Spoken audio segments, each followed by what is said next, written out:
Supreme court bail మంజూరు చేయడంతో MLC కవిత Tihar jail నుంచి విడుదలయ్యారు. ట్రయల్ కోర్టు నుంచి రిలీజ్ ఆర్డర్స్ అనంతరం కవిత జైలు నుంచి బయటకు వచ్చారు. కవిత భర్త అనిల్ కుమార్, ఎంపీ వద్దిరాజు 10 లక్షల రూపాయల షూరిటీ బాండ్లను సమర్పించారు. అయితే రిలీజ్ ఆర్డర్స్ అందినప్పటికీ తీహార్ జైలు నుంచి కవితను విడుదల చేయడానికి కొన్ని గంటల ప్రాసెస్ కొనసాగింది. నిన్న సుప్రీంకోర్టు బెయిల్ మంజూరు చేయడంతో కేటీఆర్, హరీష్ రావు సహా పలువురు ఎమ్మెల్యేలు, బీఆర్ఎస్ నేతలు నిన్న రాత్రి తీహార్ జైలు దగ్గరికి చేరుకున్నారు. కవిత జైలు నుంచి బయటకు వచ్చిన తర్వాత ఆమెకు ఘన స్వాగతం పలికారు పార్టీ కేడర్. బాణసంచా కాల్చి ఆమెకు స్వాగతం పలికారు. బయటకు వచ్చిన తర్వాత కొడుకును హత్తుకుని భావోద్వేగానికి గురయ్యారు కవిత. కుమారుడితో పాటు భర్త, సోదరుడు కేటీఆర్కు ఆత్మీయ ఆలింగనం చేసుకున్నారు.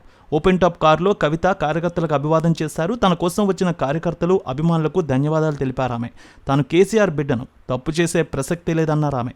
అనవసరంగా నన్ను జగముండిగా మార్చారు. 18 ఏళ్ల రాజకీయంలో ఎన్నో ఎత్తుపల్లాలు చూశాను.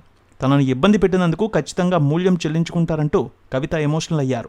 నిన్న కవిత, కేటీఆర్, హరీష్ రావు ఢిల్లీలోనే ఉన్నారు. మధ్యాహ్నం ఈరోజు 2 గంటలకు ఢిల్లీలో బయలుదేరి హైదరాబాద్ చేరుకుంటారు.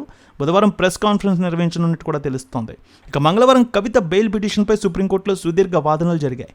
బెయిల్ ఇవ్వకూడదని సిబిఐ, ఈడీ తరపు న్యాయవాదులు చెప్తే బెయిల్కు అర్హత ఉందంటూ ఎమ్మెల్సీ కవిత తరపు లాయర్లు వాదించారు. కవితకు బెయిల్ రావడానికి కారణం ఆమె తరపున ముకుల్ రోహత్కి వినిపించిన వాదనలని చెప్పాలి. ఢిల్లీ లిక్కర్ కేసులో విచారణ పూర్తవడమే కాదు, ఈడీ, సిబిఐ ఛార్జ్షీట్ కూడా దాఖలు చేశాయన్నారు రోహత్గతి. అందుకే సహనిందితుడిగా ఉన్న మనీష్ సిసోడియాకు బెయిల్ వచ్చిందని గుర్తు చేశారు. సిసోడియాకు ఇచ్చిన బెయిల్ షరతులు కవితకు కూడా వర్తిస్తాయని వాదించారు ఆయన.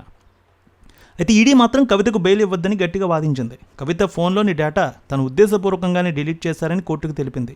ఫోన్లో డేటా డిలీట్ చేయడం సహజమే కదా అని సుప్రీంకోర్టు ప్రశ్నించింది. డిలీట్ చేయడం వేరు, ఫోన్ను కావాలని ఫార్మేట్ చేయడం వేరని చెప్పుకొచ్చారు ఈడీ తరపు న్యాయవాది ఎస్వి రాజు. అయితే విచారణకు కవిత అస్సలు సహకరించడం లేదనే విషయాన్ని కూడా ఆయన చెప్పారు.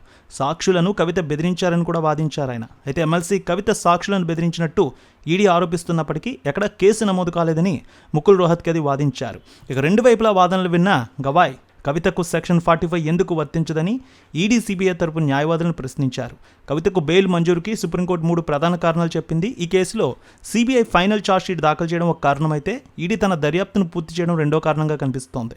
ఒక మహిళగా 166 రోజుల పాటు జైల్లో ఉన్న విషయాన్ని పరిగణలోకి తీసుకోవడం మూడో కారణం. సో నిందితురాలు జైల్లో ఉండాల్సిన అవసరం లేదని అభిప్రాయపడిన సుప్రీంకోర్టు ఈడీ, సిబిఐ కేసుల్లో కవితకు బెయిల్ మంజూరు చేస్తున్నట్టు తీర్పు వెల్లడించింది. రేణుక ఎల్లమ్మ తల్లి ఆశీస్సులతో ఫోన్ ద్వారా జ్యోతిష్యం చెప్పబడును. గురూజీ శ్రీనివాసరాజు జ్యోతిష్యంలో అపారమైన అనుభవం ఉన్న గురువు గారు మీకు ఏ సమస్య ఉన్నా పరిష్కారం చూపుతారు. ప్రేమ, పెళ్లి, విదేశీయానం, ఆరోగ్య సమస్యలు, ఆర్థిక ఇబ్బందులు, వాస్తు, దాంపత్య సమస్యలు, కుటుంబ కలహాలు, వ్యాపార సమస్యలు, ఇలా అన్నింటికీ పరిష్కారం చూపబడును. మీరు ఫోన్ ద్వారా లేదా వాట్సాప్ ద్వారా గురూజీని కాంటాక్ట్ అవ్వచ్చు. మీ డేట్ ఆఫ్ బర్త్, మీ ఫోటో బట్టి జ్యోతిష్యం చెప్పబడును. మీరు ఎక్కడెక్కడో జ్యోతిష్యం చేపించుకొని నిరాశలో ఉన్నారా? ఒకసారి ఈ గురువు గారిని సంప్రదించండి. మీ సమస్యకు పరిష్కారం పొందండి. Cell number 709888851111